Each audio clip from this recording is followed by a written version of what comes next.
Matt Henderson and I are both new board members on MANACE, the Manitoba Association of Computing Educators. And we had our first board meeting today. Matt's a fellow with whom I'd like to spend more time drinking coffee. We only had a chance to talk very briefly today, but he shared this really neat process with me.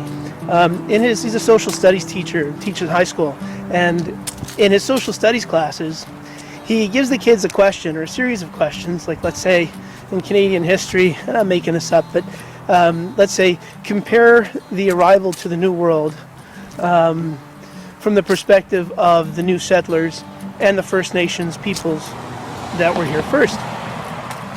Respond in text, audio, and create a visual.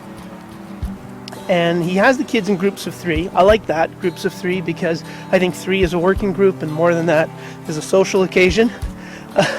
And the kids put this together into an EPUB document. So I imagine they tend to be short, but that's the first of many. And he tells the kids, if you're good at writing, then don't do the writing part, or try not to. But over time, they'll be in a working group again, and then they switch roles. So if you did the audio response, created a podcast, the next time you'll do the writing bit. The next time you'll create a visual. I kind of like the idea that the kids are publishing this content over in different formats over time. I think what's really powerful too is something else that he explains to them. You know how Clay Shirky says publishing isn't a job anymore, it's a button.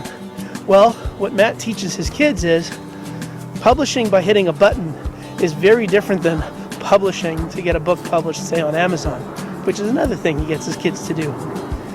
Isn't that an idea with legs?